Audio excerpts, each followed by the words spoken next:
2, 1. Time to do a podcast. Welcome back to another episode of the Quack Shack Podcast, the Migration Tour. We are here in Louisiana at the Realtree Ranch with some good guys. I don't know them that well, but I can tell they're pretty good guys. I don't know about that. Yeah, this is easy.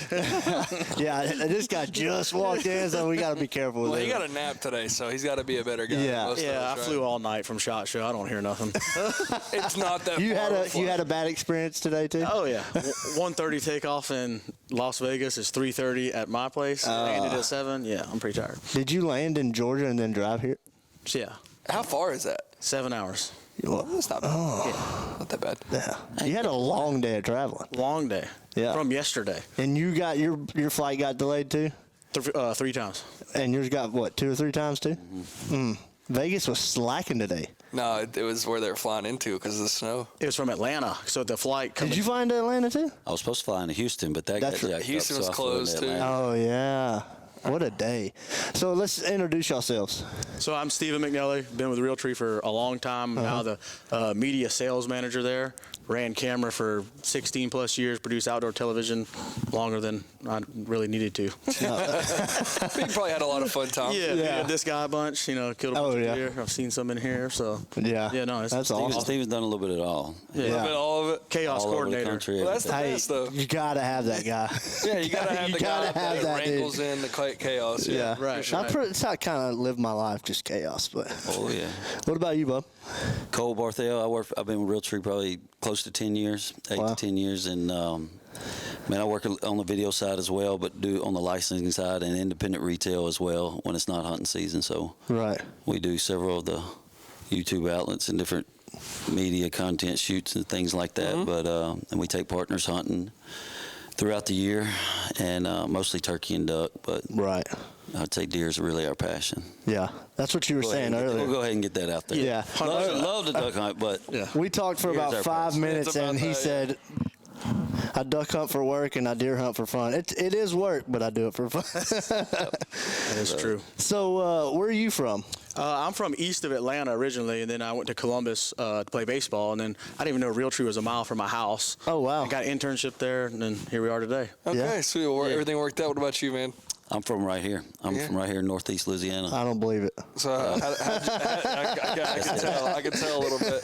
How did you get your start with Realtree? Man, me and another guy started doing TV back on Sportsman Channel years and years ago. Back when it was a long time ago, and just different relationships throughout Realtree, and just doing different shoots with them. Man, probably 10, 12 years ago, maybe longer than that, and then worked through, I'd say probably through retail, and then got hired on to do different things, and then became a full-time employee probably 8, 10 years ago. That's awesome. That is cool. That is cool. So y'all are both on the media side for a long time.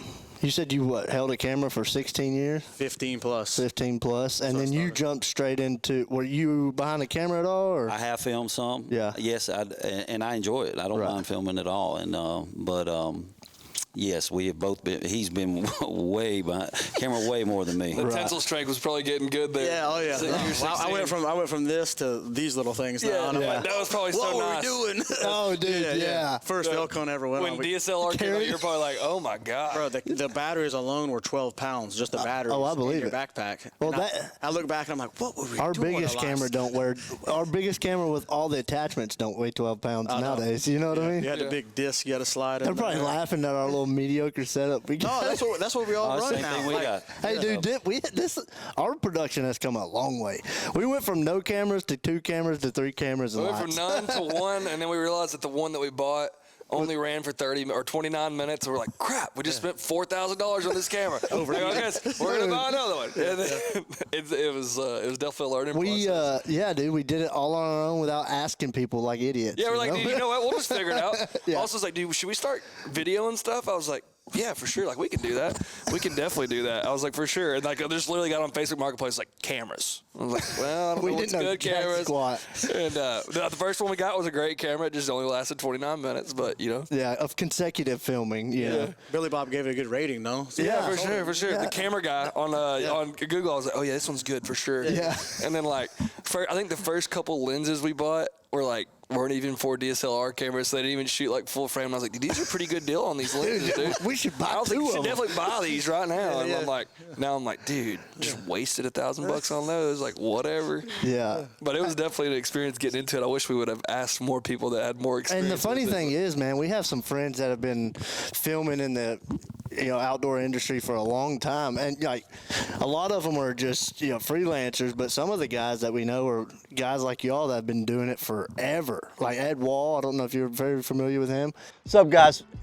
Turtle Box speakers. If you don't know about them, you must have been living under a rock. These things are the most durable, waterproof, loudest outdoor speaker that you can have. We take these things on the boat in the summertime, in the wintertime. We take them to the holes with us.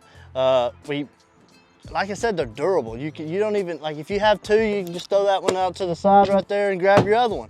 They're super durable. If you've seen their marketing on Turtle Box's Instagram, they run them over with monster trucks, they freeze them, they toss them as high as they can. Super durable, waterproof, and they've got a port in the back where you can charge your phone. Definitely by far the best speaker on the market. Check them out at turtleboxaudio.com. Check them out on Instagram at turtleboxaudio. We could have asked anybody, but we just jumped head first and we're gonna do this thing.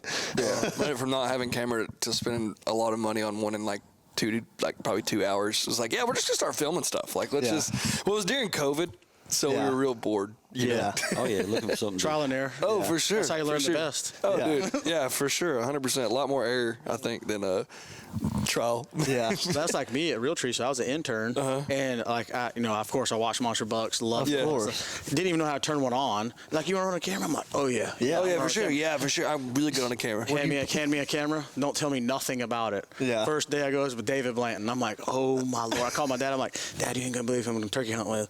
He goes, yeah. I'm like, David Blanton. I'm like, I don't even know how to do the I didn't even know how to turn it on. Literally, I didn't know how to turn it on. So he showed me how to turn it on. Never forget, this turkey's gobbling up on this hill, and I'm like, oh my God, like I get chill bumps talking about it now. But I'm like, this is it. I'm gonna make my break in the industry. All this, and the iris ring on the old lenses. And I was like almost breaking that thing trying to open. It's black. The screen was just black. Dave's like, you see him? I'm like, Mr. David, it's not light enough. It's like 8:30. The sun's like above the tree. He goes, you can't see him. I said, no, sir, I cannot see it. The screen is black. He goes, what are you talking about? He goes, turn your ND filter off. I'm like, what's the ND filter? So he had to crawl back there, and he's like, this guy. I learned the hard way. Son. Yeah. And turkey sweating bullets, dude. Dude, I thought that's it. I'm done. Like I'm already fired. Yeah, my one turn chance. to fired. One chance, I'm done. Oh, 100%. 100%. And then he was producer of Monster Bucks for a long time. Too. Yeah. Yeah. I remember one year I edited over 120 deer hunts. Oh my. Like That's 3 a lot months. of deer hunting, bud. Bro, I saw them You lived behind the computer. literally. Yeah. I had to get contacts because of it. I had Really? perfect vision my Because whole you're life. looking at the screen the whole time. Blue light. The blue light, yeah. Killed Yeah. it. You gotta wish you had take them a blue stick light with it. sunglasses, right? Yeah. That was the thing back then. I know. Yeah. They didn't even know what blue light. They're like, hey, Yeah, you're just getting old. Your eyes messed up, bro. You just get some glasses. Yeah. man.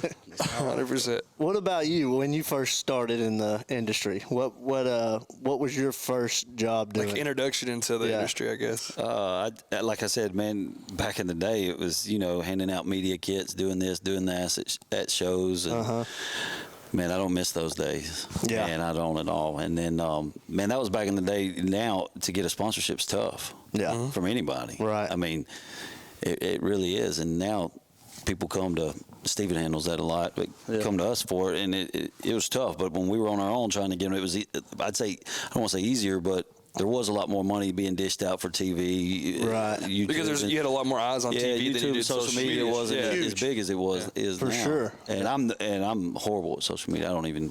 Yeah. Yeah. I guess I've had that question for a while. So y'all still do the TV stuff. What is have y'all seen like a dramatic decrease in views on TV, or is it a different audience that you think's watching on social media? 100% a different audience. Okay. Still old heads still watching the TV. 100%. So even like Onyx, Right. all of us probably have Onyx in this room. here. Absolutely. 100%. We love Onyx. But they see an uptick in their demographics of like 35 to 55. Right. Registered on 9 o'clock on Sunday nights. And that's, Right. Like That's my when y'all dad. do it, yeah. everybody, the older guys, they're like, "What's Onyx?" And they go work down there. Like, oh, this shit's cool. Yeah. I ain't even got to take a left at the tree. Like, I can just put it in a map here. This is what they do. How they know my name on this property? You know, like, Why is my name on this map? Why? How'd they get this? No, dude, half the time when I go to ask permission to hunt on somebody's something, they're like, how'd you know I own this? That's and right. I'm like, well, it How'd says you it know right my here. address? It has your address. What the hell? Or you're in like North Dakota or something, freelance, it's got their phone number on it. They're like, what's I mean, it's going public on? information. Like back in the day, they would go to Yellow Courthouse, Pages. yeah. Or they go to the the courthouse and get the annex. You know, Get it's the the same tax annex. thing. Yeah. It's just so much easier. Public knowledge. Yeah, for sure. Yeah, not that public to them. No, no. I remember when they They're first like, what's the courthouse? when they first introduced the like phone numbers in North Dakota, people were like, answer, because then I feel like when they first did it, like they didn't have the plots thing they do now, and like where you could like you could see everybody, like who you can't hunt on, who you can, and so pretty much everything was open at that time. And you could you call somebody like, how'd you get this number? How do you know I own this? What are you talking about? And it's like, man, I'm just trying to kill some ducks. Oh, you want to kill those stinky things? Get after it. Well, I remember the first time I ever went to North Dakota, like I didn't know the laws up there. Like you can just go out on fields and look marked. And I remember the guy was like, man, look at all them geese out there, and there's thousands of them out there. Yeah. And they're like, yeah, we can just drive out there. I was like, you about to drive out there? Out there on this dude's property? Yeah, this dude's property. I was like, we need to go knock on the door. He's, no, we good. I'm like ducking down, thinking we about to get some buckshot through the window. I remember you felt like you were back in Georgia is what it was. I know you Georgia boys got your tennis shoes on. We didn't have the Q-beam, but we were going out there. Yeah. And same thing. We went knocked on the dude's door, and he's like, I want you to kill every one of them. I was like, like, things. sir, the limit's like 10, but we'll do as best we can. Yeah. I remember the first time hearing like shooting pheasant and stuff off the roads in South Dakota. My buddy was telling me about it a while back, and I was like, what? Just drive around and shoot them off the road? Like, yeah. Dude, we shot a shit ton of them. Ditch chickens. I always knew ditch chickens, but I never really like knew you could just go do that. I'm not a big I can't pheasant tell guy. you how many times I've gone. Y'all do upland hunting at all? Pheasant, quail, anything? I mean, I've shot them, but I haven't gone like on a hunt. Right. With pheasant, I swear to God, half the time when we're going somewhere to pheasant hunt, I pass more pheasant going down the road, like jumping out of bushes and stuff, than I do when we're hunting running the dogs. Nah, no pheasant. Right. Driving down the road at 65, just coveys flying up everywhere. You're like, man, what the heck? Yeah. But it's Onyx has definitely been a super interesting tool. It's given a lot of people more access, which some people might not like, especially on the public side of things. Is like, everybody knows everybody's hole now because you can find every hole in Onyx. That's right. Yeah. But I do think it has helped the younger generation. Oh, for sure, get into it. Yeah, which for is sure. a good thing. Because they weren't breaking out. They weren't breaking out a map. You know what I mean? Yeah, right. They're not going to do the old way. No. Take a left of that tree right of the street. I mean, to be fair, I'll be 30 this year, and I probably use a normal map maybe a handful of times. You know what I mean? So like, especially the generation below us they're They don't know what a map is besides Apple Maps. You know what I mean? They don't remember the days going and printing out MapQuest, trying to figure out how to get somewhere. Yeah. I was earlier today. I was looking. I was like, man, I want to go to the casino. Is there one in Monroe? And I was looking it up, and one came up for Horseshoe, but it was only on MapQuest. And I was like, I'm pretty sure that's probably closed. I remember when I first started at Realtree, Waddell was just doing road trips and just starting Bone Collector. Oh wow! But I remember when he was moving out and like going in his own office, they told me to go in there and clean it out, and he had like a stack of maps like that, but it was by state, and it was like by section organized of the state. Yeah, and it had like highlights. I'm like, oh my Lord, like this is gold mine. And then like 5 years later, here comes Onyx. I'm like, well, we'll put those over there. What's up, guys? We partnered up with Migra this year, shooting a 2-4 stack steel shot. I use a 20 gauge quite a bit, so I'll be shooting this 20 gauge 2-4 stack, 1350 feet per second. If I miss, it's because of me, not the shell. This stuff is incredible. Jackson shoots his 12 a lot, so I'll throw a 12 in there every once in a while, especially we're on some big geese or whatnot. But stuff was definitely a go-to this year. Kind of made sense for us. We've been friends with these guys for quite some time now, and so we just made it happen. Highly suggest shooting this Migra. Definitely some great stuff. Can't wait to get in the field and use it again. It's been a couple years since we've gotten to use it, but we're here to stay. Check out Migra Ammunitions on Instagram, and check out their website. Man, that's awesome. That is cool. I actually had I ran into some of your guys, took some of your guys turkey hunting this year. They came to hunt on some of our land in Oklahoma. Nice. On the Realtree road trips, they were trying to do their 4 Yep. I get all 4 of the birds in 4 days. Brian Brown? Yeah, Brian and Rigsby. And, Rigsby. Yeah, Rigsby. Well, no, Turkey nuts. No, so they were trying to kill something in Texas, and he was like, dude, this guy said they're all shut down. And I was like, dude, ours are shut down too. Y'all come. Like, he was like, all right, well, I'm coming. So I was like, sounds good. And they didn't get a good one. But, it was the last day of season. It was like 95 degrees, and I was like, y'all get after it, man. Have fun, you get dude. you one, bud. You go look at Rigsby's Instagram, like November 12th. Oh, I'm thinking about turkey. I'm like, dude, you're a full rut. Yeah. Nah, he's about turkeys. Dude. Big turkey, dude, for Big turkey sure.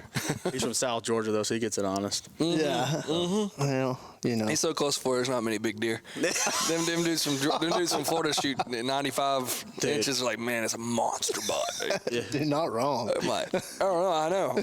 I guided some guys this year on some deer hunts, and they were like, both of them killed like the babiest deer we have on the property. I'm like, oh my God. But they're like so ecstatic, like 96 inch that's buck. all that matters. They're like, he's 150 inches. I'm like, yeah, for sure. Yeah. For sure, 150. 4 years from now. 4 years he would have been. Yes, sir. Yes, sir. Yeah.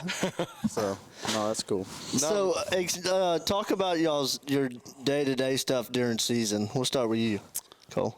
Well, like my day-to-day, it's just broke up throughout the year. We can start off, we'll stay September 1. We'll start off there. We're fortunate enough, if we were fortunate enough to draw a tag, which I doubt I was this year, then we'll do that through the month of September whenever that calls for, whenever that season comes in, that we put in for different tags every year. Right. Doesn't mean we always, we don't draw all the time, or if we don't do the hunt or whatever it may be. And then, man, we do that, and then it really just depends. We got several different series, whether it be a Black Cloud series through Realtree, or in the spring we got Spring Thunder, and then we film for Realtree Outdoors. There's 4 or 5 different series, and some of them are TV, some of them are YouTube. So it just depends on when it is. And then, man, we try to get a couple of duck episodes before Thanksgiving gets here, because, man, if you try to fulfill all your contract duties and get 10 to 12 episodes in the Southeast from December and January, good luck to you. Right. I mean, you can ask the best of the best, especially, I mean, it's tough, and you got to start early, in our opinion, and we like to start. We're going to Canada next year. We didn't go this year, but we like to start there and work down and try to, before Thanksgiving, hit Oklahoma or Kansas have something in the can. It doesn't always work out that way, but Matt will tell you that too, because he's our waterfowl guy and our deer, elk, everything guy behind the camera, and does a great job. But man, it can be tough. But we love where we can kind of, Thanksgiving is Christmas-ish, we can kind of stay at home, do what we get to do there, and not be pressing. 2 years ago, man, we didn't have a Thanksgiving or Christmas hardly. We were continuing. We had to trying to go get your content. You had to get it. Content. Go get your content. But man, no, we waterfowl hunt and deer hunt is. I mean, whatever we have to hit, we do. So it goes back and forth. And fortunate enough to go on 2 elk hunts this year, and I think he filmed 2 or 3, and Steven's filmed a ton in his lifetime. So it's we love it, we enjoy it. But did you fill your tags? I did. I was lucky. Congratulations. Very blessed to do it this year. Heck yeah, man, that's awesome. I say I'm too out of shape right now. If I draw next year, I'm going to have to get my working out on. It's definitely a different or actually mindset. 8 now. 8. Yeah, I know. Yeah. So. And they're going to sneak up quick. I drew one last year in Wyoming, and it was like the worst whatever unit you get or whatever. And my buddy that guides up there, and I was like, hey, is this good? He's like, no, dude, don't even worry about coming. It's like pretty much just the worst thing you could get. I was like, awesome, sweet. Yeah. What an odds. Gotta burn the points on that one. Oh, yeah, sir. Glad that one got me. What about you? Well, my day-to-day has honestly what's handed to me that morning. Oh, okay. Like I said, I used to be in the video department forever. Yeah. I mean, like he said, Bill does a great job of like trusting us with whatever he lets us do. And so like, if it's September, he may call me one morning and say, hey, we're going to hang stands, and we're hanging stands all day. But mainly in the office, just show up, make sure like contracts are up to date for new rules coming up, jump in front of that. Deliverables is a big thing, so I work with like, the video guys because I was in there, making sure, hey, we got this amount of Instagram posts or emails or videos we got to knock out, and try to stay ahead of that. When spreadsheets of all those numbers. And you asked him what his day to day looks like, and he said it's different every day because he's just managing putting out chaos. If he could plan his day out from day to day, he wouldn't have to put up That's chaos. right. Yeah. Well, like 2 years ago, I was in charge of the fishing pro staff. Like, right. So like, I'm dealing the spring over there, and then some, Cole calls me up and say, hey, we got to go to Oklahoma and kill a big deer. So back in the video mode. And, Oh yeah. and take Well, off. you got to go somewhere if there's a big deer around. Do you still do a lot of editing? No, that's one thing I don't do. I still do. I feel like it's every camera guy's least favorite thing to do is 100%, 1,000%. Like you get the good clips, you're like, oh, that's sweet, but then you got to do the 10 hours of color grading. Right. Well, I feel like it's for the guys that have been doing it several years, because like I know a lot of the younger guys that get into it, they're like, dude, look at this video. Oh my god. Yeah. But then after you've done it for you done the same video 15 times for the same thing, you're like, dude, this sucks. Yeah. I know. I've seen this 1,000 times. My back hurts. I've sat here for 40 hours, and I'm going to trash it because it looks like crap. Yeah. Well, the first 2 years I worked at Realtree, they made me edit. So I never knew how to run a camera, but I had to edit, which made me a better cameraman. Yeah, because you knew what you were going to need. Yeah. Knew what I needed, knew what not to do, knew what kind of to expect and all that. What's up, guys? VPC lanyards, best lanyards in the industry. We've been with them since I've been with them since 2017. We've been partnered with them since day one of the podcast. We've always used their products. They make a very good, one of the best, if not the best, lanyards. They also make duck totes, gun straps, you name it. Anything that can be made with a paracord, he makes it. He made me a kill switch for my boat, and that we use it all the time. This is the AA Game Changer. This has removable drop loops. So if you don't want to bring a call that day, you don't necessarily have to. If you want to add another call, you just add it. Super easy. By far, my favorite lanyard right here is this AA Game Changer. The one I had before was just as good, but this one is definitely, like they says, a game changer. So check them out at VPC Lanyards on Instagram or Facebook. Tell them Quack Shack sent you. Get you a new lanyard. But then, then once you started doing TV shows and if you get sick, you're a day behind. Yeah. You ain't catching that back up. Right. It was stressful at times. I feel like the social media side for YouTube and stuff, or shorts and stuff, or Instagram obviously, but let's talk about YouTube versus TV. The editing is totally different. Totally different mindset. Yeah. Matt's a great YouTube and Instagram, all that editor, but that's his age and what he grew up doing. Right. Linear TV. He's like, he's still good. TV? No, he can knock those out quick too. Yeah. Oh, I imagine. But if you were to pick strengths, he would probably tell you that was his strength. Yeah. Right. But TV's my strength, the long form. Right. I can't do reels. Yeah. 15 seconds. What? Yeah. What am I going to do there? 6 hours to make that 15 seconds. Yeah. No, I got 15 tapes over here. Yeah. I'm not. He's got to be slicing and dicing, dog. Yeah. That's why I say, hey, Matt. Yeah. I'll put a reel together, brother. I'll trade you. You got to have a creative mindset too. Yeah. Me and Steven's mind isn't as creative as somebody like Matt. Right. I will say it's not as fast. Yeah. You know what I mean? We try to tell him what to do. Yeah. We try to tell him what to do all the time, and he gets mad. There was this one time, though, I remember you got mad. You remember that? The one time. When was that? 2 years ago. The Gadwall hole. At Matt? Yeah, you don't remember that? The 1,000. Yeah. Look at Matt smiling. What happened? I'll let him defend himself. Okay. I'm not going to do that. Yeah. That'd be the first question I get. Yeah, we're going to ask you that. I want to know the full story here in a minute. Steven asked for that one, though, huh? Steven threw him under the bus. I had to. We'll let Matt and Steven You talk can throw me on the bus. I don't care. Yeah. So, how long did you say y'all been with Realtree again? I think I've been there 18 years, 19 years. Almost 10. Almost 10. So, from when y'all both started till now, content and the way you shoot it and everything has transitioned so much. I was about to say, every year, right? Essentially. And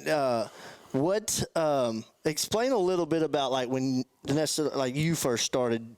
You said you were editing for 2 years, and then you got behind the camera. That's right. Versus how long have you not been behind the camera, I guess. So, I mean, I'm still behind the camera. Okay. I went on 4 hunts this year. So it's Okay. like, I'm not behind the camera. Right. Yeah. So you're just you- not doing it full time now. That's right. Yeah. Right, Like, I have okay. other like responsibilities that trump that. Right. So it's not like take your pick. It's like, no, you're gonna do that first, then you can do that. Yeah. Like, talk a little bit about the difference between 18 years ago, or I guess it would be, 16 years Yeah, ago? probably. Yeah. Till now. So back then TV was king. Right. And DVDs, like we were selling over. Yeah, you making DVDs. Oh, it and was stuff, unbelievable. yeah. Monster bucks. I mean, Yeah. like it's been around for 30 plus years. Yeah. Uh-huh. I Well, mean, and you had DVDs, the late night, Yeah. the late night commercials. Get your collection here, Oh yeah. 1995. Yeah, growing up, me and my buddy, we were so poor that I couldn't afford both of them. But he'd get with one volume, I'd get the other volume. Yeah, so you put 'em I'd down. watch it, like, you done? You're like, yeah. So we switch, and then Yeah. like, you done again, and we'd switch back, and like, so we got the whole set. Just he's Yeah. got one volume, I got the Yeah, other. for sure. Yeah, but no, it changed. It was totally TV driven. YouTube, all that was not even a thing. Like Yeah. whatever. It's got to be perfect on ESPN. Like ESPN, like changed the game as far as like and showing impact shots because Right. used to you couldn't show the deer getting shot. Yeah. So you had to go back and like shoot the rifle and you see the guy and then the deer's dead. And Yeah. it's like no, now you can show him getting shot. Like oh my god. Yeah. Yeah. It was crazy. But no, like the TV was king and you spent like we would carry light sets that were like 4 times the size of y'all's lights on location on deer hunts to like shoot interviews with. Oh, wow. Like this is back before like limits Right. of bags were a thing. Right. Like you were carrying production gear that was like out of this world.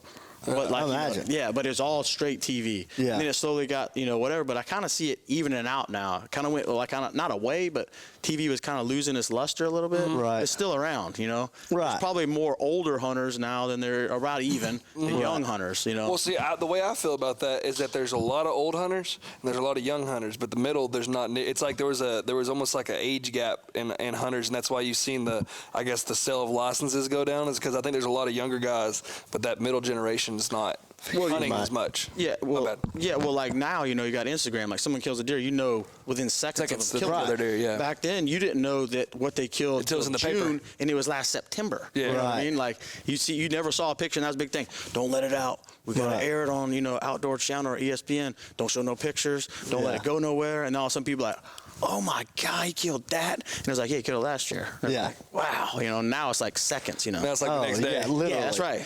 Got this deer, bro. in I my- mean, and you, The wow factor doesn't last very long.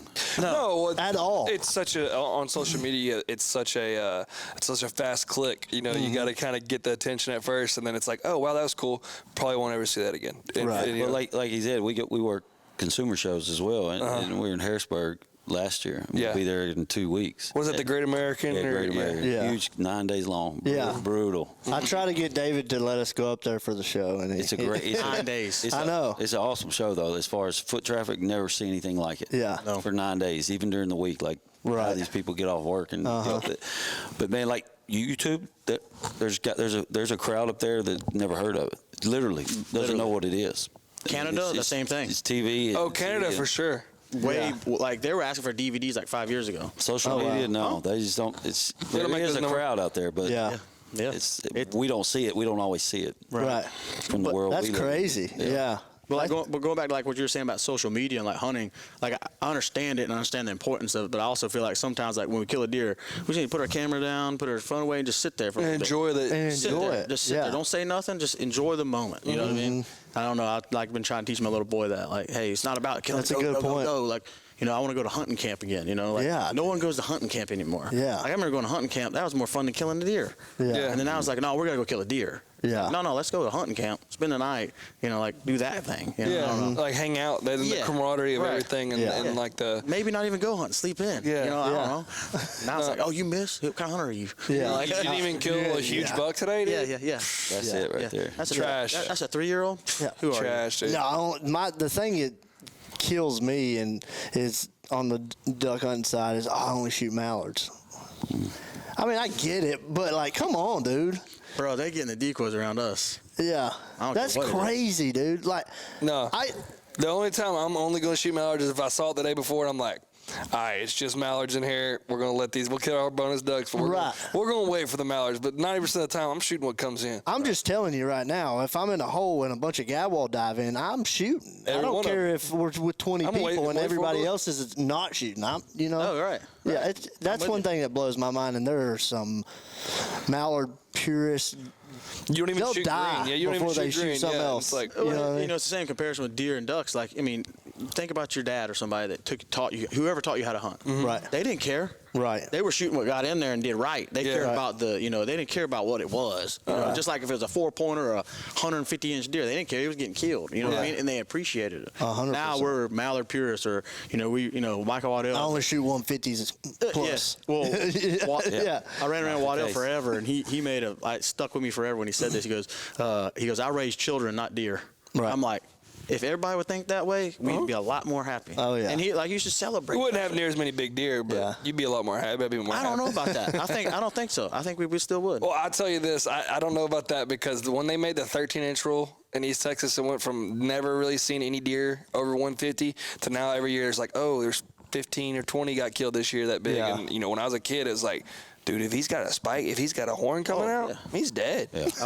I got a whole wall of those. Yeah, dude's dead. Yeah, but now the 13-inch rule, obviously not a lot of people really even follow it, but it's definitely, I think that's helped a lot as far as genetics go in that area. But talking about that too, like back home in Georgia, we can kill 12 deer a year, 10 does and two bucks, or 12 does.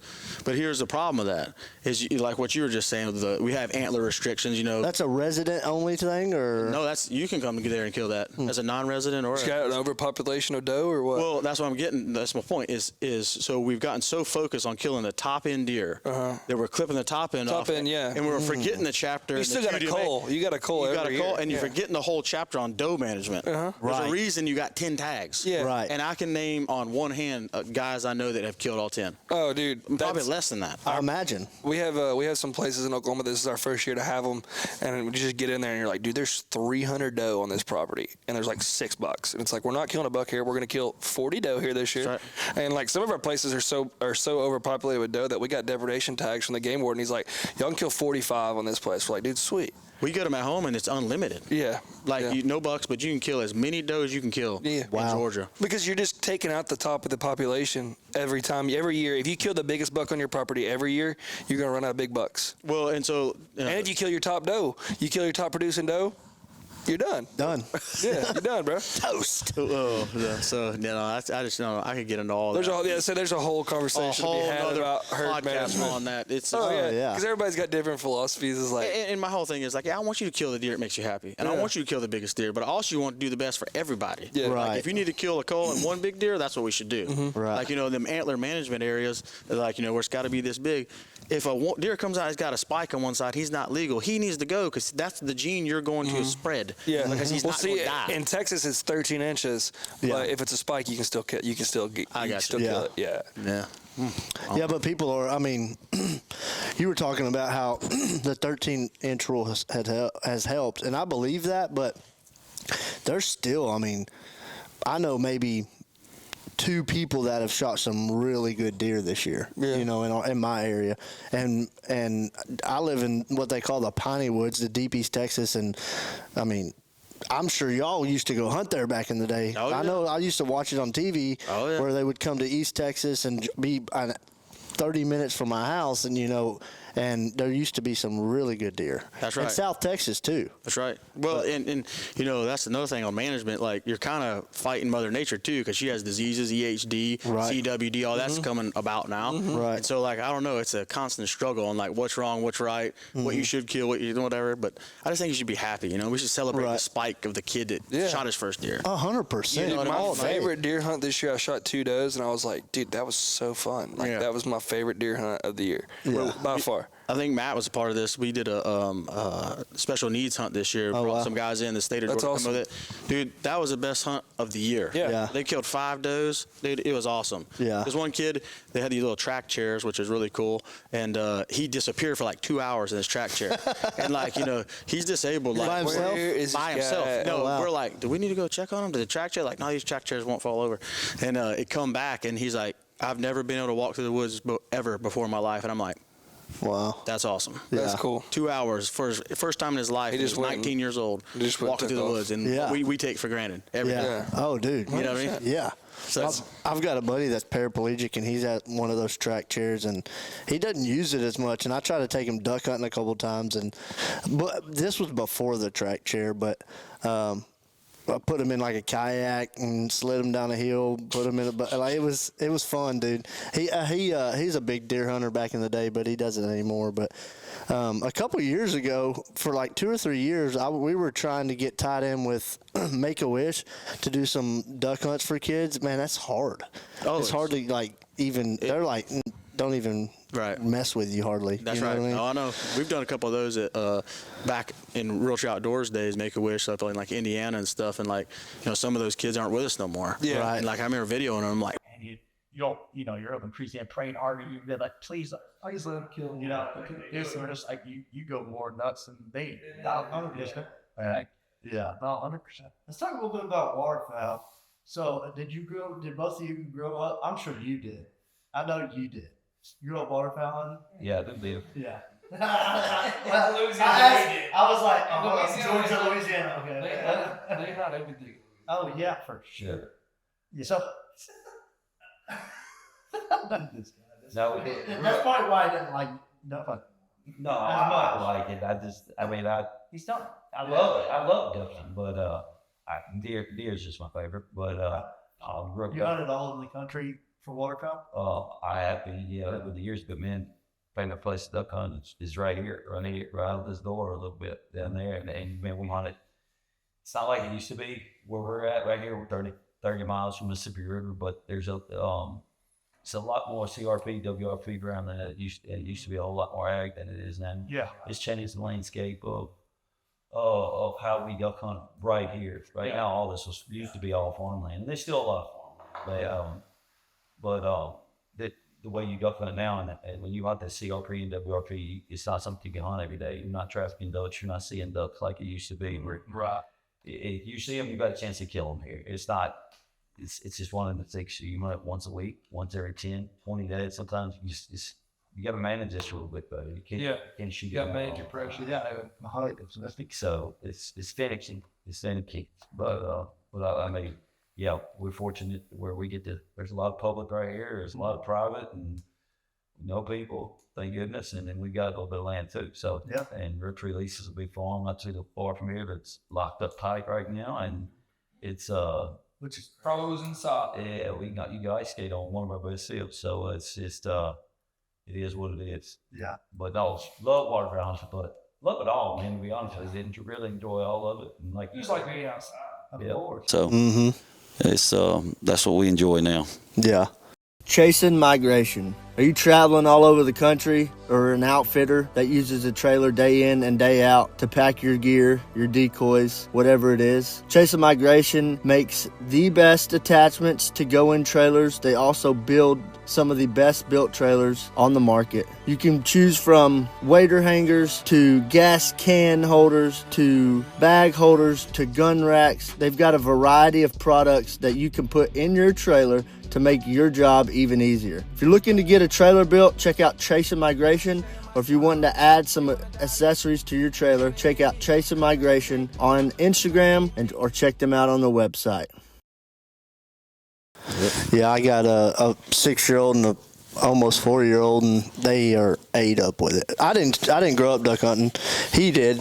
He was in a baby carrier going duck hunting. I started in high school, but I deer hunted and pig hunted, and I've still never really gotten to turkey. I've been a couple times, but I think I'd rather shoot a duck than to go shoot a deer. That's what I did, my whole life.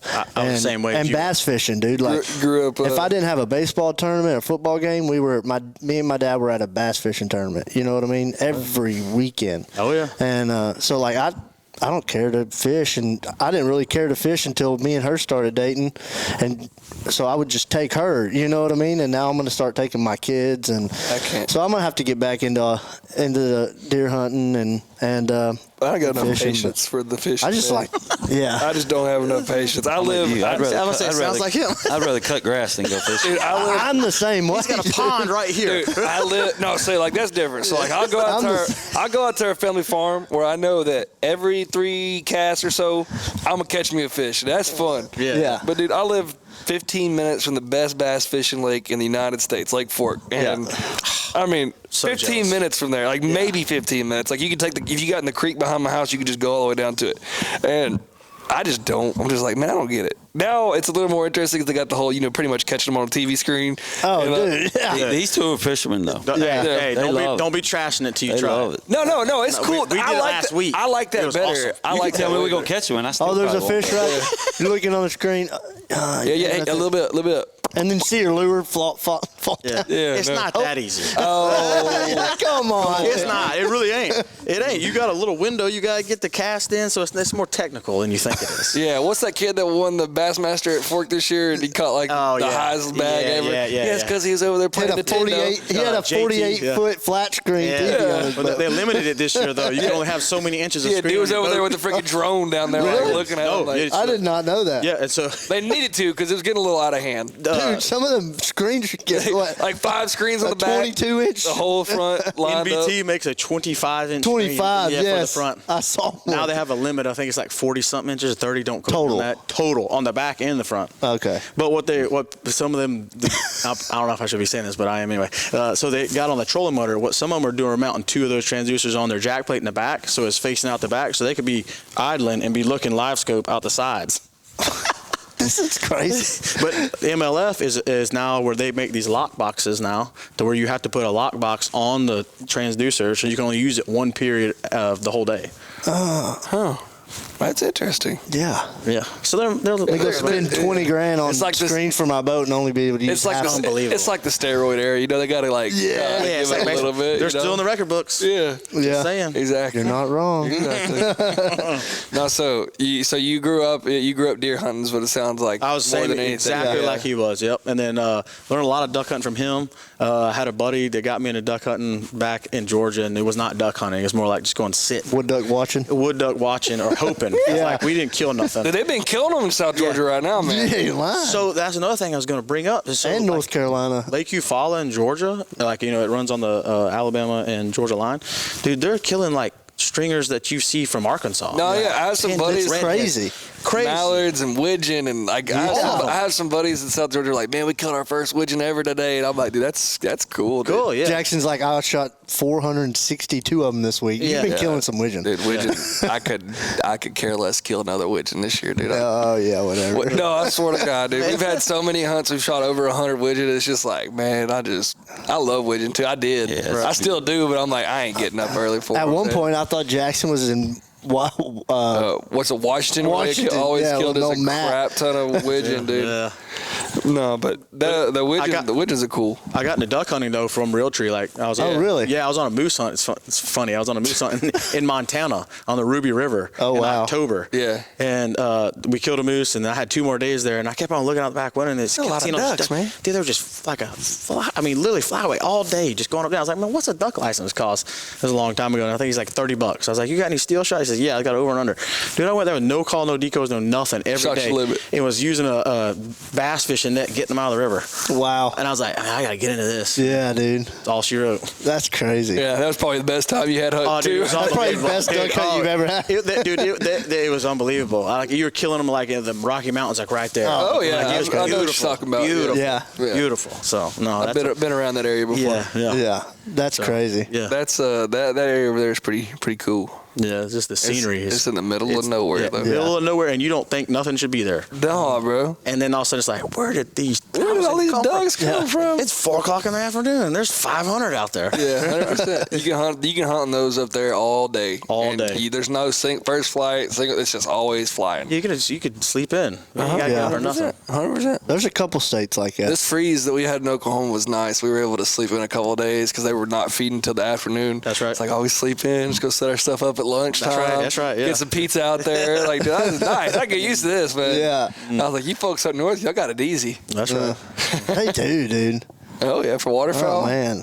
So then then North Dakota, same thing. South Dakota, same thing. So Yeah. like, So I kinda your got- first experience was in Montana, so you got spoiled and you came home to Georgia and you're like, man. No, I was after him. Like, I'm gonna prove him wrong. So there's no lie. It was like probably 4 or 5 years in, like really getting everything. Thought I knew what I was doing, all that. Had a center console boat, all that kind of stuff. I never forget. We killed a pair of pintail on a lake in Georgia that like people were calling me out, calling me a liar. And I remember I kept them things frozen for like 2 weeks just to show people like, here they are. Look, I shot they're them. right here. Yeah, they're right here. That's crazy. Yeah. So, We had some guys from Tennessee come on with us, and they killed a bunch of mallards and stuff, and they hadn't been killing nothing back at home, and they posted in their group in like a Western Tennessee group thing. We're like, got them on so and so lake this morning, dude. And everybody was like, "There's no way! I've been there for the last 3 weeks every day. I haven't even seen this many ducks." And they're like, "No, dude, like for sure. Like we were there. Like they like posted pictures, like act like they were in the blind that morning and stuff." I was like. The people do that stuff all the time. Oh, yeah. Social media. We've done it for 100%. the past couple years. Yeah, I always do that. But There's a lake back home, and it's that a terrible used to be place. good. It's a terrible place to be. It's terrible I'll never go now, there. but anytime we kill them good, dude, we'll tag that place. And People next like, no day, way. Next day, there's like 10 more boats there than normal, 20 more boats. We than did it normal. pretty heavily one year when the podcast The was locals, picking up big the locals. time. Tell us, I think it's just yeah. Like there's not even Mercy, and now I'm competing with a lot more. Yeah. Like that place probably so blown out. I was like, Got 2 birds I scouted and now gone.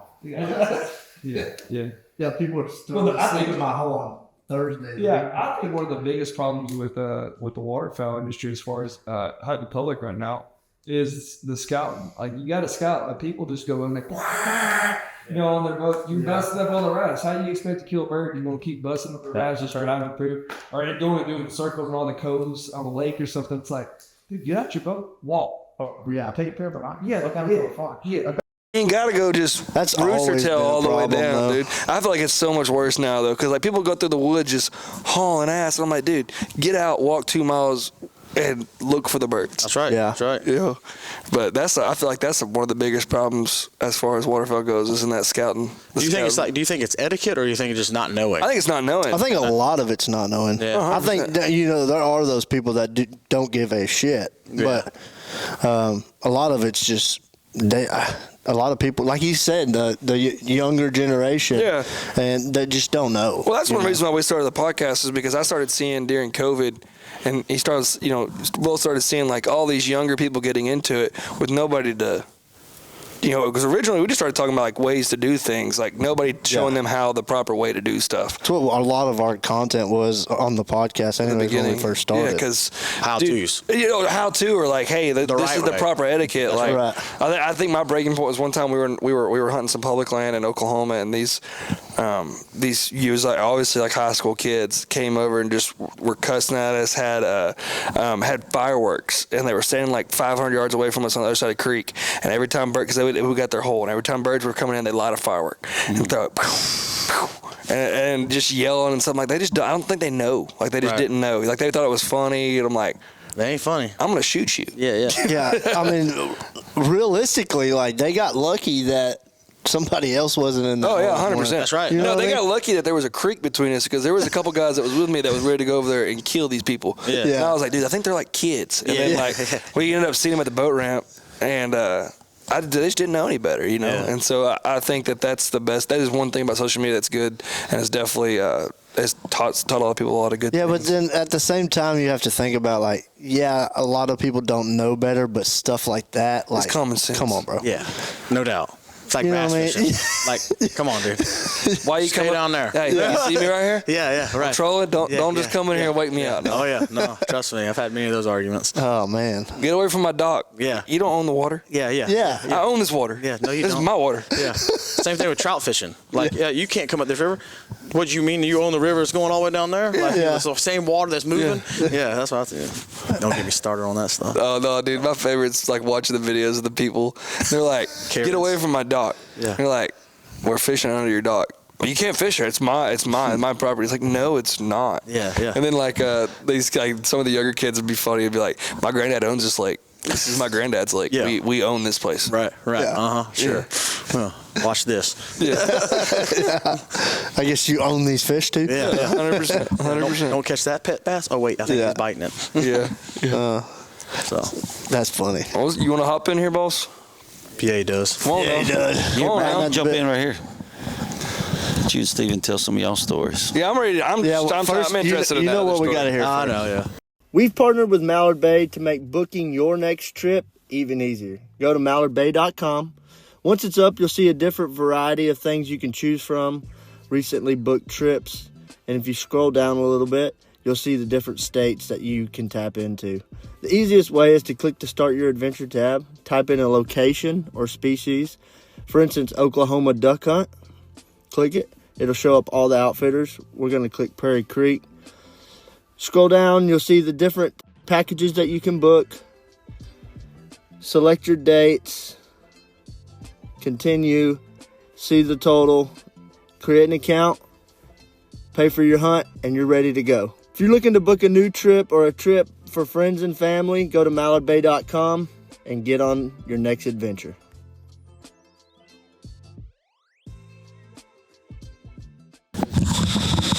Had to take a little break there, but introduce yourself, Bubba. My name is Matt Garger. Oh, you're good. I've been working with Realtree now for 4 years. Yeah. So met these guys 3-4 years ago. So Matt's from upstate New York. Yep. You're going to hear the accent, but he's a cool dude. But yeah. So been doing this for 3-4 years. Met these guys a few years ago. Been mostly doing the waterfowl production. Yeah. With the two of these guys, and hunting down south. It's all new to me. Yeah. But I didn't grow up duck hunting or anything like that. So I came down here, and pretty much the first duck hunt I ever went on was filming duck hunt. Here in Louisiana? First duck hunt I ever went on was in Nebraska. Nebraska. That's a good place to start. Those were good hunts. I remember when Matt was first hired, it was actually me and Daniel were riding back from ICAST in July, and it was for Dr. Duck, remember? Yep. And Dennis, he's from the house. He's from where we live. that's right. And I'll let him tell you where you started with your internship and all that. Yeah. But we were looking for a guy, and we found Matt. Right. Yeah. Let me hear you. I want to hear your story, boss. So let's see. It was during COVID, kind of similar to you guys with the podcast and everything. Starting up, just had a lot of free time and hunting and fishing all the time. So I said, I'm going to buy a camera and just start doing a little bit on my own. And honestly, that didn't get me very far. Like, I didn't pick up a whole lot about filming cameras. I'd take it out, film a deer hunt or whatever, go film the goose hunt with my buddies. And most of the time I'd put it up because I get so fed up with the camera, I didn't know how to use it. I was like, let's just hunt. Yeah. Let's just hunt. Screw this. Yeah. So you guys know Midwest Whitetail? Yeah. Yeah. So I got an internship with those guys who are actually under 41 North Media. So I was an intern for 41 North Media, and at the time, Dr. Duck and Billy Campbell were doing the Federal Black Cloud Waterfowl Series, which is owned by Realtree. And as an intern, they had me do that production.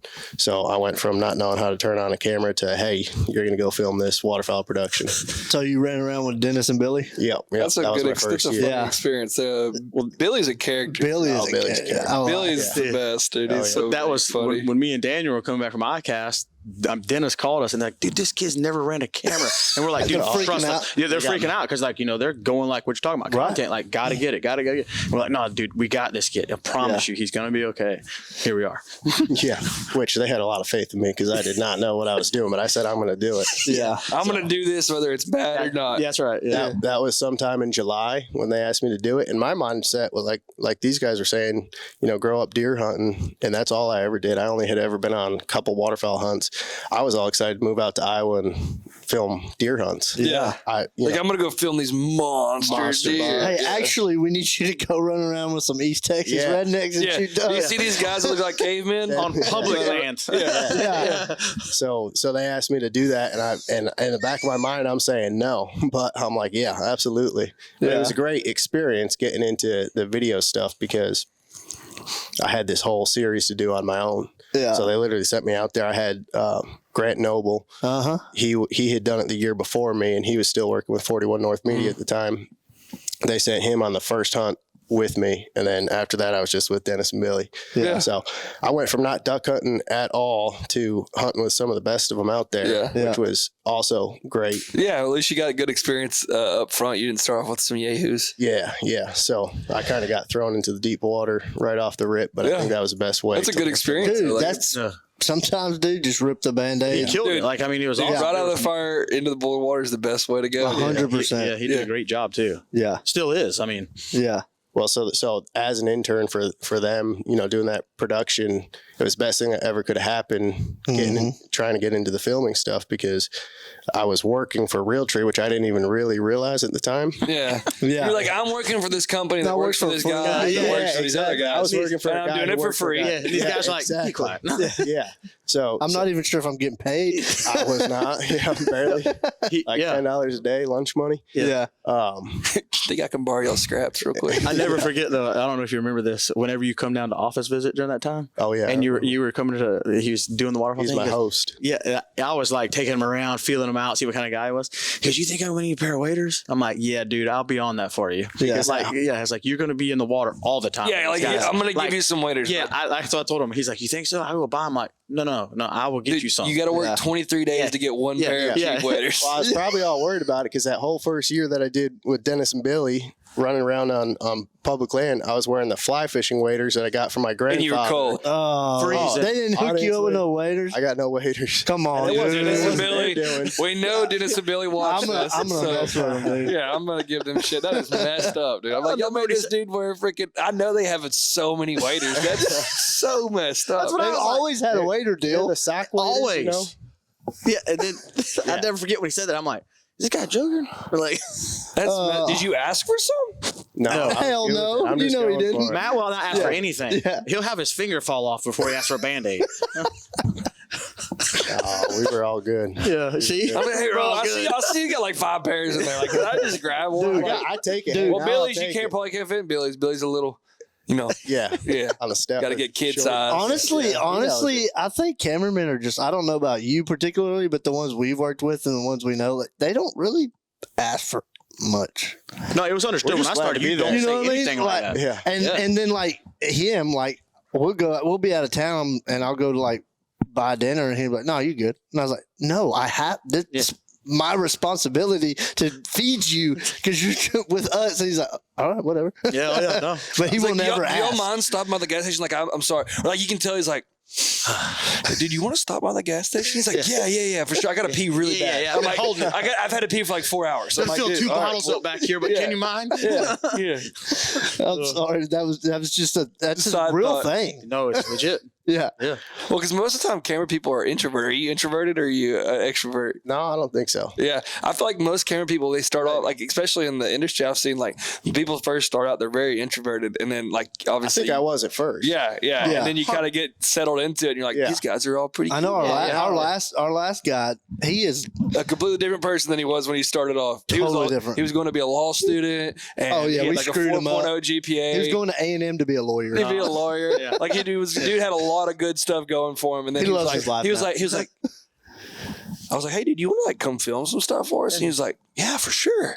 Like within 2 months, failing all his classes, missing school, and then he gets hooked up with all these other brands. He's like, yeah, dude, I'm just gonna quit school. I'm like, that's sick, dude. Sick. Oh, wow. Yeah, like, dude, just stop doing They school. had like a semester or a year. He has like a semester left, and I'm like, that's sick, dude. Like. Well, talk about being an introvert. I was for sure one. Like, I did not, like, all these guys were my heroes. How are you an introvert playing baseball? You got to be an extrovert to play baseball. That's a different story. Yeah, I was a ball player. You know, that's different. Like, on the field, you're different than you are, like, off the field. Yeah. But I never forget, I was trying to film my first buck kill, and I was with Michael Waddell, and Blake Shelton was going to be in camp. And this is back when, like, Old Red was. Oh, Red, yeah. Well, In dude, Austin. I think anybody would have been shaking. No. Okay. So we're sitting in this truck, and I got all my camera gear. I'm like holding it like this, not even like looking around, just looking just like this. Like, don't be weird. This guy's a superstar. You know, he's been on all these TV But shows. you being weird looking at that is what. I didn't think I was, but I probably was because this is what he did. So I'm standing there, and Waddell's in the front. I don't really know him yet either. And then the guy that's producing, Mark Womack, was sitting on the other side. And Blake Shelton, 8 foot tall of him, was sitting in the middle for some reason.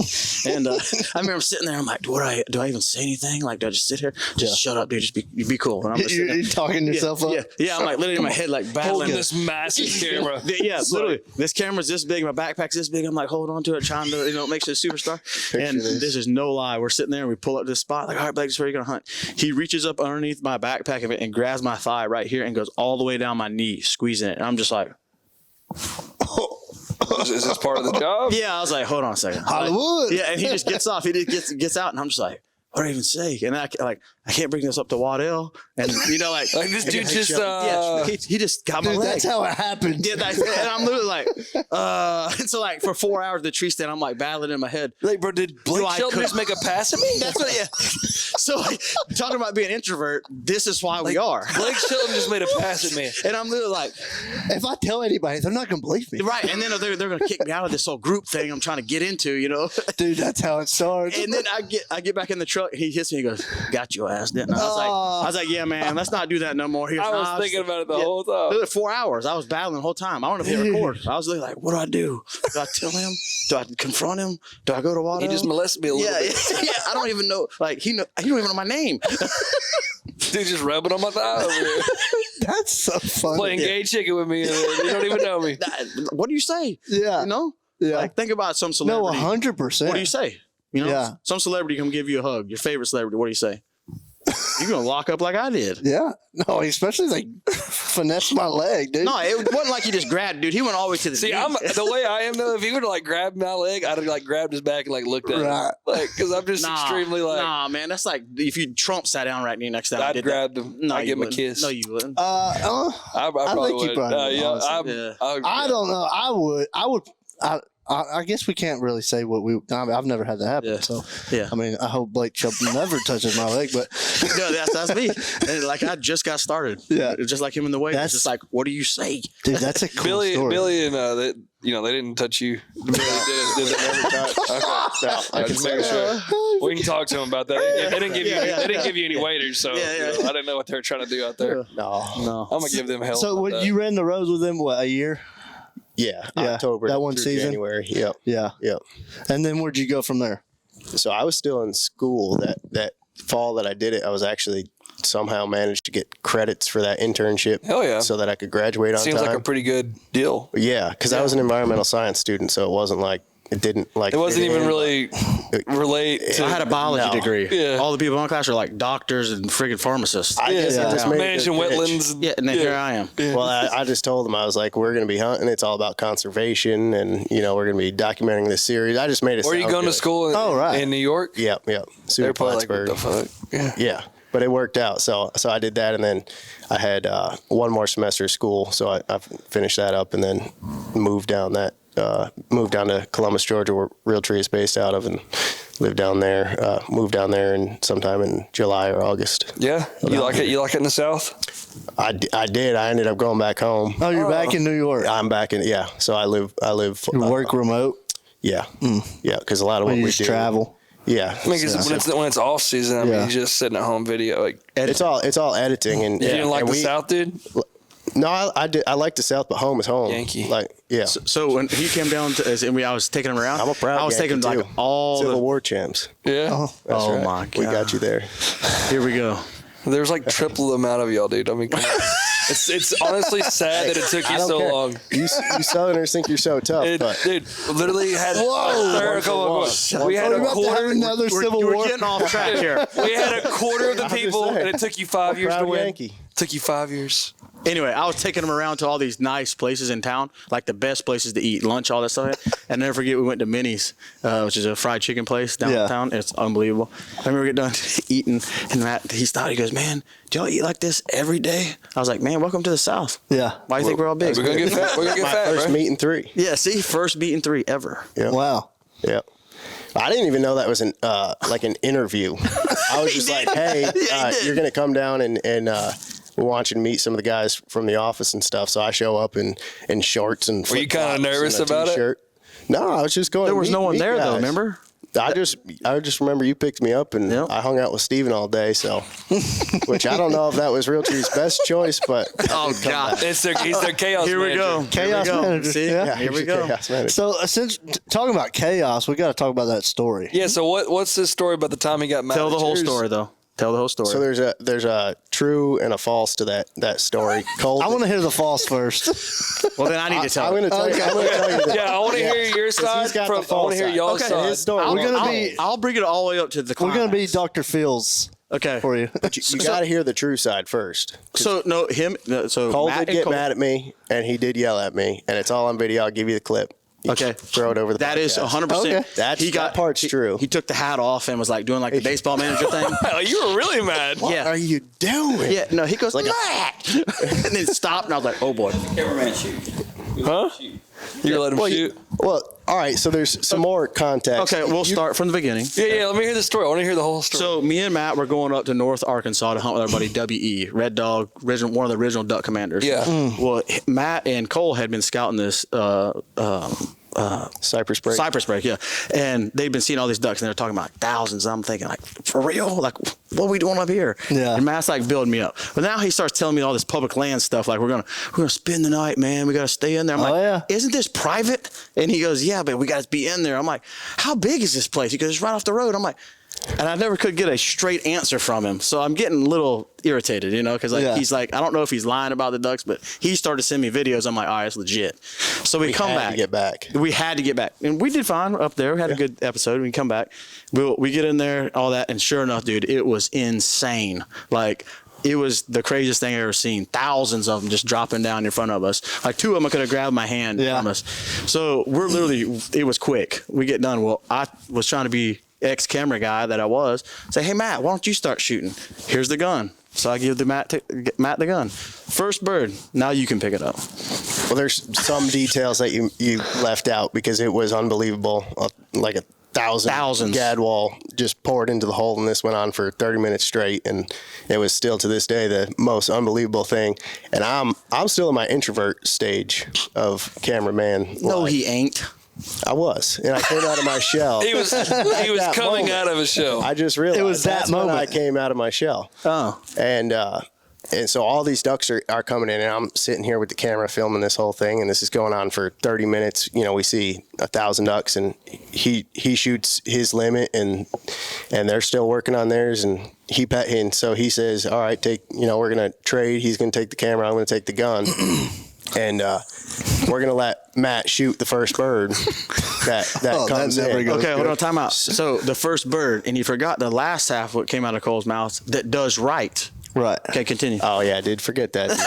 So it's got to do it. First bird, I'm like adrenaline rush, all excited about this. Awesome I get to footage. shoot. The birds did it right. I finally get to shoot, and here comes this single down into the trees. And I shoot at him, and I miss because I'm all excited, and I miss this bird. Well, then I start getting. Apparently, the bird was way too high, and he's like 100 foot above the cypress tops. Like he was migrating. No, he was going south. Like, and Matt he was up there. He was too high. It was so high he only shot one time. Was. Yeah. The bird, it was so high the bird didn't even move when you shot it. Yeah, we had it was so high he didn't even think about shooting a second because it was over there in the next county. Yeah, we had all these ducks around, and he came in, and I was going to get to shoot. I got. He didn't really come in. He just kind of. He did, but it doesn't look as bad as it shows in the video because Steven did edit that part, and he chose a duck, which is in the video to this day. You can't even barely see it. One of the few videos that I actually get to hunt in, yeah, and you can't see this duck is up in the clouds, it looks like flying over. Spot on the screen. Well, so okay, what another he forgot to tell you was he shoots, and that man over there loses it. Matt, what are you doing? Because he can't defend himself right now, but Ducks flying around. we're killing them like from me to him, like literally shooting modified chokes. That's how close they are. Like they're right there. Yeah. And Matt shoots at one. I'm not lying. I didn't even see it. It was so high. No, he was looking at a different duck, apparently, because this one did come down below the trees, and they're tall, 150-year-old cypress trees. Yeah. And so they're 200 tall. footers, It was too high to shoot, but it wasn't as high as the video looked. Finally admitted but it. I got lit up pretty bad. But The old man baseball cat. Like, No, he's like, Didn't teach you how to shoot that way? yeah, what are you doing? I'm like, what? I wanted to shoot. Didn't it teach you how to shoot birds that high? No. I did learn that one on my own. No, that wasn't tree toppers, bro. That was like NASA satellites. sniping, baby. Dude. Yeah. But so the reason I edited that way is, on TV, you can't tell how high they are. Right. And, it was such a great reaction, of what happened that I had to make it look I let it slide. I had wanna the see final this say on episode. the edit. We can throw in the clips, Yeah, too. we're going to have to throw the clip in. That'd be sick. Yeah. It's one of our What are you best doing? ones. That's the opening clip. What are you What doing? are you No, it was doing? awesome. Like, and it was, he Like, said, you'd have thought I shot a hole in the boat or something, but Yeah. That was another thing we forgot. Three of us were in this John boat. Where'd y'all find it? that's Cole's John boat that's out here at the It's yours? I thought y'all found it. No, not that one. Oh. Well, he was in a kayak. Three of us were in this little bitty John boat with a half a paddle, getting way back in like 13-foot cypress water. It is. It's like it's it's a private hole and it's close to the road, but you got to navigate through this Way back in there. Could you stand back where y'all were at? No, it's like You were 13 in the foot. boat. Oh, so y'all- yeah, like it's deep. It's real deep water. Oh wow. Yeah. Yeah. Which, by the way, was one of the most amazing hunts we've ever been Unbelievable.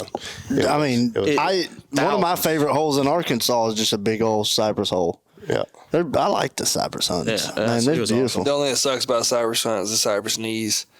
We didn't have to worry about that. We never got out of the Yeah, boat. because you never got. Well, yeah, that's true. Yeah. That's kind of what I pictured, like, as far as hunting Louisiana, is like that bunch of cypress. cypress, Yeah. like which it Caddo. turns out to not really probably be the case, generally speaking, but No, not really. yeah, more rice fields and all that. But Yeah. that's like just a classic hunt in my mind Yeah. when you're hunting the cypress. Well, I remember the first time I went to Arkansas, I started hunting Arkansas, I think 10 years ago, and that's what I was picturing, beautiful cypress. Well, if you ask anybody from Arkansas, that's not timber. That's not real timber. And knowing now, I know that, but I still go hunt it. It's beautiful. I love it. Some of my favorite timber in Arkansas is cypress. Right. No, we cut up a lot, but he's really good at what he does. I can tell you. He killed actually. So I used to, and when I was in college, there was this WMA right in town, and I mean that was my lease. Right. I didn't have enough money to get a lease, but that was my lease. So I gave him some of my old stuff and all that. But this joker went in there and killed a buck on the ground at like, what was he, 12 yards? The one you killed off the ground? yeah, 15. Yeah, 20. yeah. Off the ground, WMA, public land. Like they're riding mountain bikes through there now. Oh, he wow. does this. Wow. And I helped him pack it out though. Yeah. But he's a killer. Steven was on call for me. Yeah, I thought Yeah, he was he It was a killer. good ways back there. Yeah, it's walking only type thing. Yeah. Yeah, we got a big WNA by my house that's that way. And there's some guys, I mean, we were going duck hunting back there years ago, and deer hunters are and there's some big deer that come out of there. Yeah, no, I've never done it personally, but only deer hunting I've ever done my whole life is private. But, I mean, I know some guys that live down by like the Chaffalay Basin down south of here. Dude, they did And some crazy shit for them deer, freaking bro. They're like, oh man, swamp you feel the damn donkeys, gator. son. Yeah, you feel the gator glue. Don't worry about it. Just Yeah, keep yeah. walking. They'll boat in a couple 20 miles and then get out and walk and then drag the deer to the boat. And Yeah, I used to hunt in Gaydon down there with a guy that just loves shooting speckle bellies, but he does that. He does the inflatable raft back Oh, in there. wow. I'm like, inflatable raft? I was like, what? You gonna put me on a cruise ship? Yeah, right. Right. He goes, they won't mess with you. Yeah, you say that when you're living. When Yeah. They actually do Until mess they with you do. dead. Yeah, right. I don't mess with them big old swamp puppies, dude. I don't. No. No. So, he probably wrestles them. I mean, they ain't my favorite either. Yeah. No. So, funny story on that. So, Tyler Jordan killed this really big deer in Mississippi in Yazoo City, kind of near the river. But Yeah, not right on off the river, yeah. Yeah, right off the river. Killed a giant deer. He's 182-inch velvet whitetail. I never forget. I don't know what I was thinking. It's not a smart moment in my life. But he shoots a deer and it jumps in this like little oxbow looking little thing or whatever. Yeah. And all you can see is his luminox sticking out of the water. That's all you can see. But that's the deer. And they're like, man, he's out there. I was like, man, I'll go get that thing. What are you talking about? Oh, man. And I had Keith Burgess, you know him, Cody Kelly and them, Yeah. Small Town Cody, Boys. yeah. I had big Keith on the bank. I knew he'd freaking come down, like whatever. But they're like, yeah, we killed a state alligator after I swam out there and got that thing. After, yeah, because I was walking out through there and then I got about halfway out there and how these lights, I said, don't be messing with me though. Like, don't come out there like, oh, here comes one, be joking. But I remember I got like from here to there from that deer and I hit a log underneath it. I was like, well, there he is. He's done. I was like, Yeah. I'm done. I died. I died. Yeah. And the stick dude, and I got him though. Yeah. And the alligators. Like, yeah, we killed a state record here. I was like, wish you told me that before I got in the water. Yeah. Yeah. Well, that's funny, dude. So you, he's a big, his favorite's deer hunting. You never really said what yours were. Everything. Everything? Yeah. If you had to choose one. That's a problem. If it's in season, I'm hunting it. Yeah. Well, if Literally. your beautiful wife over there told you can only go hunt one animal a year, Oh god. or one species a year? Well, I've never killed one. It'd probably be elk. I've been to a ton die. It's Yeah. an 800-pound turkey. You've filmed a bunch, I imagine. ton. And you've never got the chance to? Never killed one. I got 17 points in Wyoming though. So you build them up. It's coming. You Yeah. can get you a good one. Yeah, it's coming. But what about you? It's, Waterfowl? no, it's not waterfowl. I didn't grow up waterfowl hunting. I will do it though forever. Yeah. Even though I didn't grow up doing it, I'm sure I'll do it forever now. But it's deer and turkey for me. Yeah. It's neck and neck between deer and turkey. Yeah. Like deer hunting overall is more rewarding, I think, at the end of the day, but turkey hunting's more fun. Yeah. That's what I look you at. know, I've been so involved in the waterfowl scene for the past several years that I never realized how crazy these turkey hunters were, dude. Like, I've watched it growing up on TV my whole life, and I've known them. But the first time I went to NWTF, I was like, what? Do this many people care about the turkeys that much, dude? They're crazy. I always thought public land duck hunters like myself were stupid and just sick for it. No, the turkey dudes have it beat by far. Do you know Philip Culpepper? I know of him. I've heard, He's like him and Waddell, like in my opinion, top two turkey killers in the world. Yeah. Dude, that guy would have a serious meltdown if you told him you couldn't go kill a turkey. I believe I mean, it. 100%. What's Waddell's favorite? Turkey. Turkey? Yeah. Hundreds of them. He has one shotgun. He can't put no more tick marks on the rib. He's killed so many on that with that one gun. Wow. Grady, when he first started to turkey hunting. That's crazy.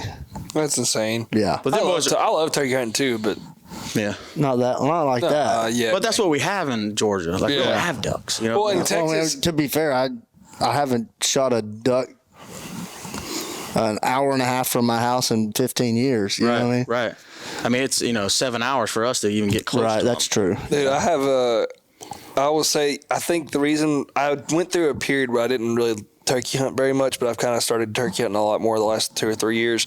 But in Texas, where our lease was, we could go kill 4 in about 30 minutes. Like if you could just go, you shoot one and the rest of them gobble, and you're like, okay, well, you're dead too. And then, because especially early season, I mean, especially South Texas and the hill country, those birds are so dumb. Yeah. It's like not even Come to Georgia. Oh, I know. I've done it now. I've gone everywhere. Yeah. I know.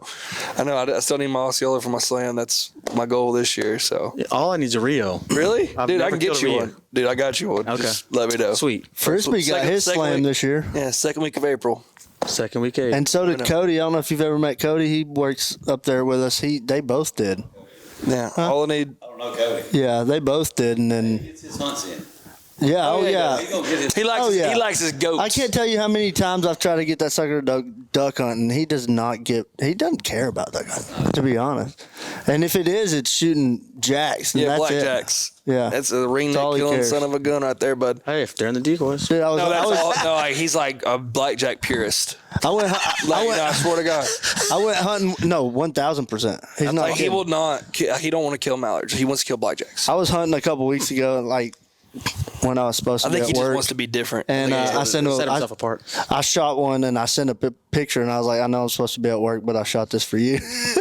Oh God, dude, no. Yeah. If you need a Rio, just let me know. Like For real. You just slam the door, bud. I've killed like 7. Now I will say the thing about Rios is once they shut down, you're not killing them. Right, You're not. I had that problem this year. The second time I went turkey hunting was this year, and it was not a great experience. But I'm ready to shoot one. Like, Yeah.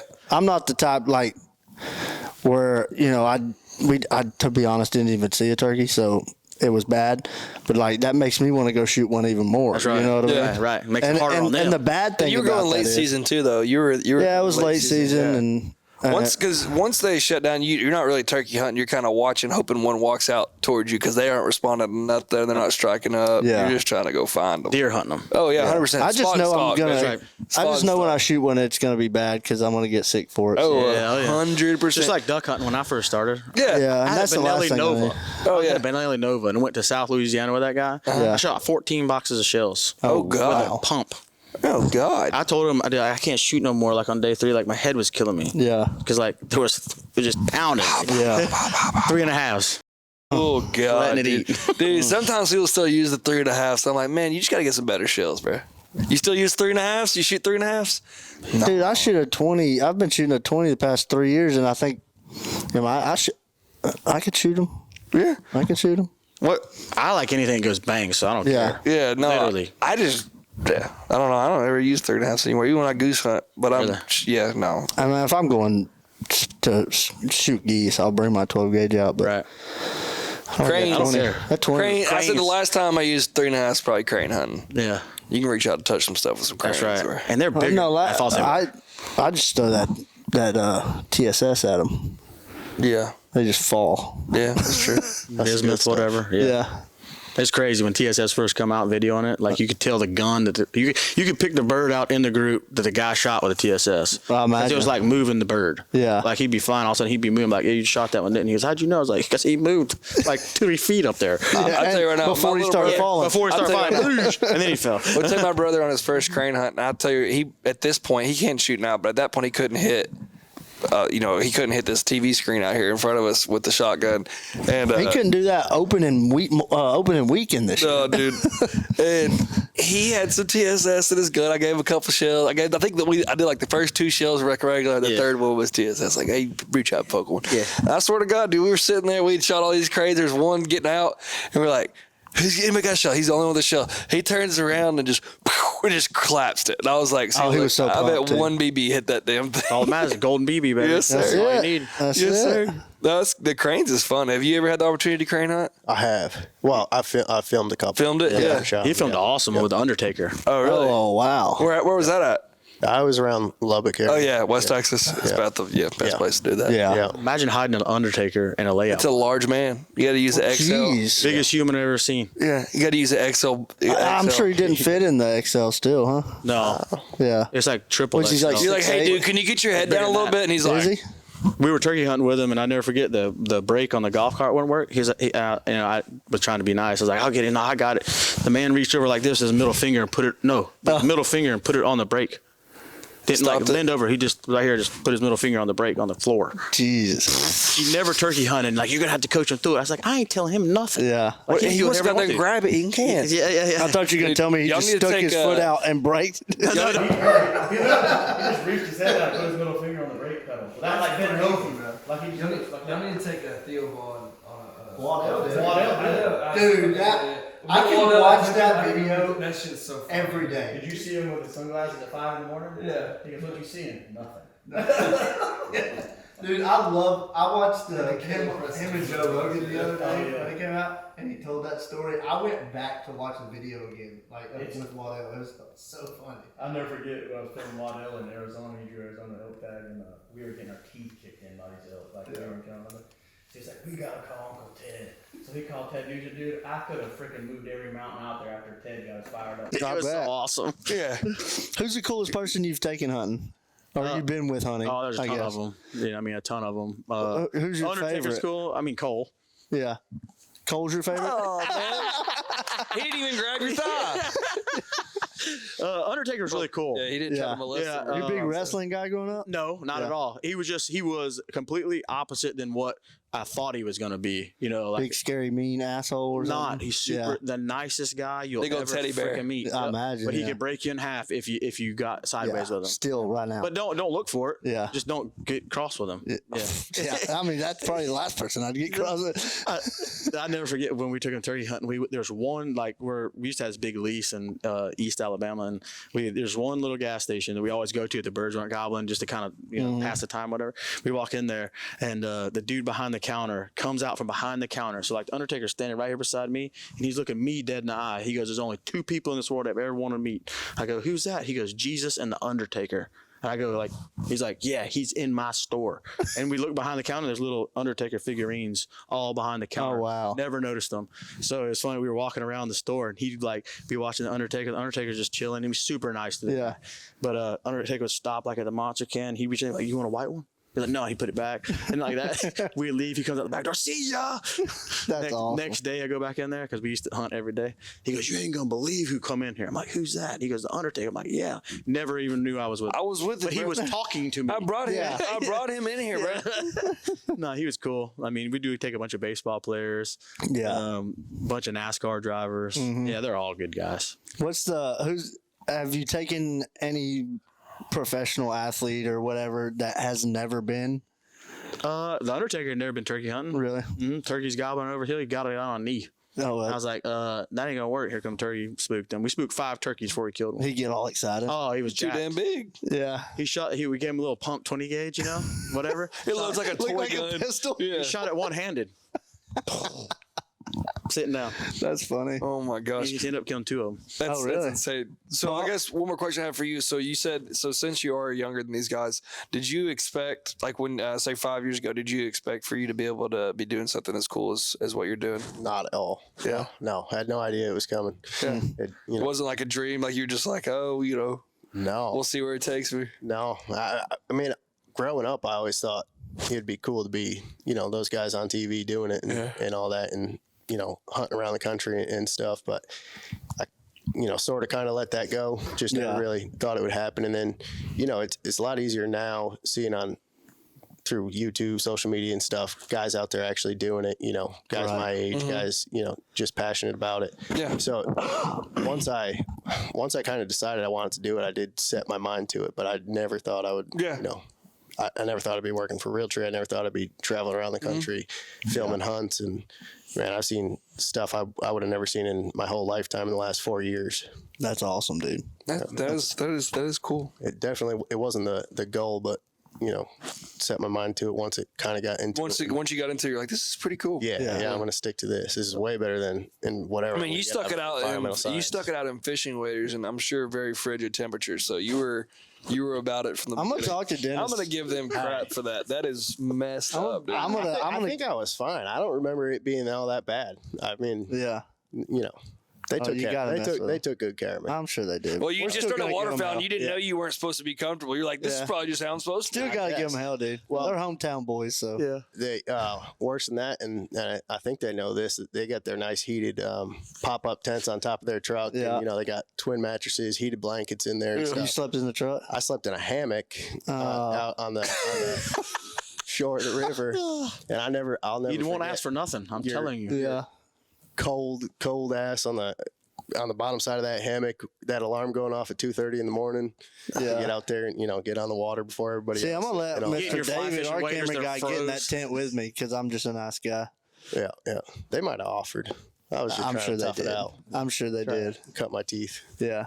Yeah, I'm just gonna sit here and freeze my ass off. Yeah, my waders are frozen solid over there from yesterday. I got my fly fishing waders. Why are they so hard? You just jumped out the hammock straight into them. Yeah, You don't even gotta put them on. You get out of your waders after a boat ride, and you take them off, and they'd stand straight up still. I mean, I'm sure you've seen that too. Yeah, With those I've had thin it. little. Oh, Those yeah. thin ones, they're like starch Yeah. jeans, dude. Yeah. Ready Yeah. to roll. You just wear long johns and sweatpants, and you'll be all right. That's cool, dude. I like it. That's cool. Well, I thank y'all. Thank you for having us down, man. We appreciate you. Well, I've been a Realtree guy for as long as I can remember. I'll say Austin always has been, always been a real tree. Always. That's always. I love Realtree. And that's just like the first thing I was introduced to. That's right. So, What's the waders at this, you have see like this old school? What's the See waders you have that? like 6 pairs of? That's what I'm OG. saying.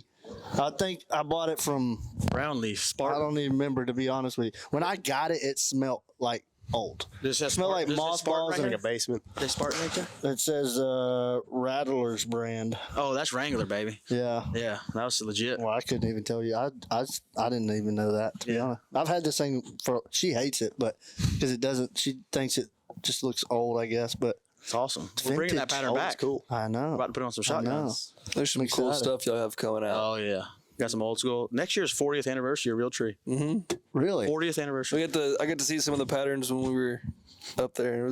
There's some cool stuff coming out. Oh, for yeah. sure. Well, if y'all want to plug your personal social media, go ahead if you want. I really not active on it just Yeah. because of work. Like Yeah. I'm really not. Yeah. Yeah. Sorry. Me neither. If you want to see our stuff, Go to Realtree. yeah. There you follow go. our We're all a YouTube family there. channels, and Yeah. that's where my like content that. goes. We are family, friends, and outdoors. I like that. Yeah. It's our tagline. Family, friends, outdoors. Yeah. Well, thank y'all for tuning in to another episode of the Migration Tour.